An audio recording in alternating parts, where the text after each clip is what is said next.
हाय दोस्तों नमस्कार। मैं आज एक अगला टॉपिक लेकर के मैं आप लोगों के बीच में हाजिर हूँ।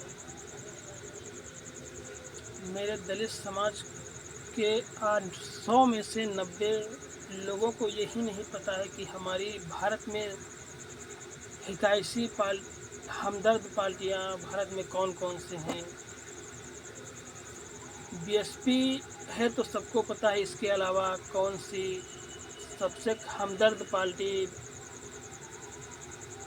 एससी समाज की है भारत में, वो नहीं पता है। ना तो दलित समाज के नेता इस बात को बताते हैं अपना वोट लेने के लिए कि मुझको ही वोट मिले, किसी दूसरे को वोट ना मिले।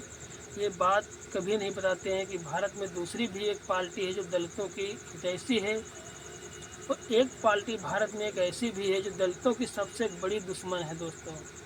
तो उसी पार्टी को दलित समाज के लोग सबसे ज़्यादा वोट करते हैं। उस पार्टी को वोट देना दलित समाज को समझ लीजिए एक मौत के मुंह में ढकेलने के बराबर है। वो पार्टी है भारत में कांग्रेस पार्टी दोस्तों।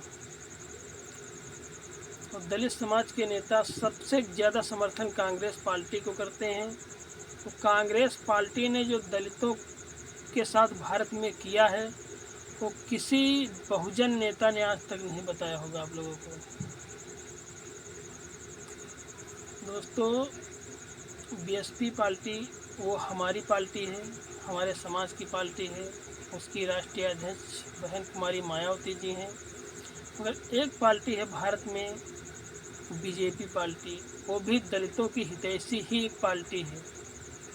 और एक कांग्रेस पार्टी है जो हमेशा दलितों को नीच समझती रही है।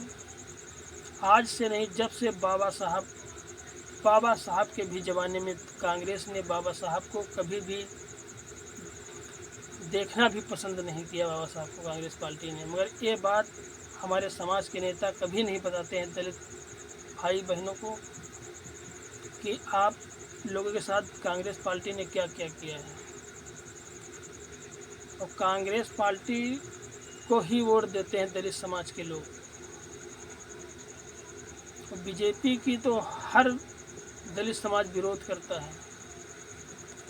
लेकिन सोचने वाली ये बात है कि कांग्रेस पार्टी ने जो किया है दलित समाज के लिए,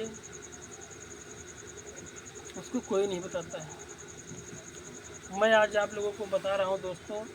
तो दलित समाज हमेशा यूट्यूब पर नाच गाना, कॉमेडी, नौटंकी, मनोरंजन के साधन ही देखते हैं।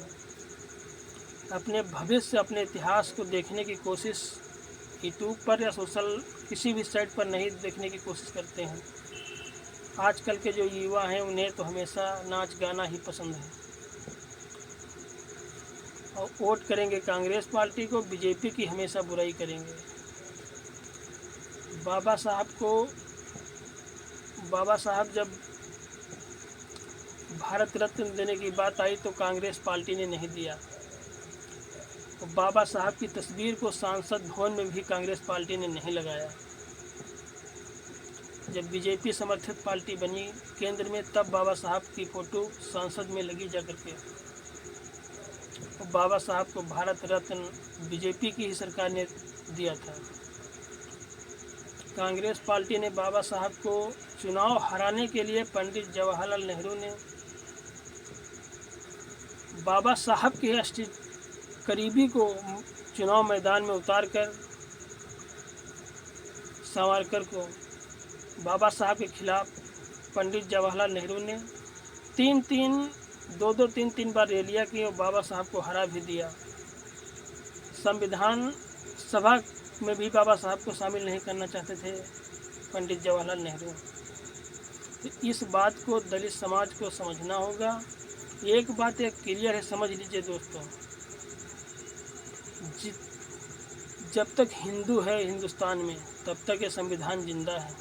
और जिस दिन हिंदू ख़त्म उस दिन संविधान ख़त्म दोस्तों। और सबसे ज़्यादा दलित समाज को अपनी पढ़ाई पर ध्यान देना होगा, अपने बच्चों को पढ़ाना होगा। पढ़ाई के बिना कुछ नहीं है। यूट्यूब पर नाच गाना देखने से कोई फ़ायदा नहीं दोस्तों। अपने समाज की जानकारी, अपने समाज के बारे में देखना ही सबसे बड़ा कर्तव्य है और पढ़ना भी सबसे बड़ा कर्तव्य है। दलित समाज के हर व्यक्ति को अपने बच्चे को पढ़ाना चाहिए दोस्तों।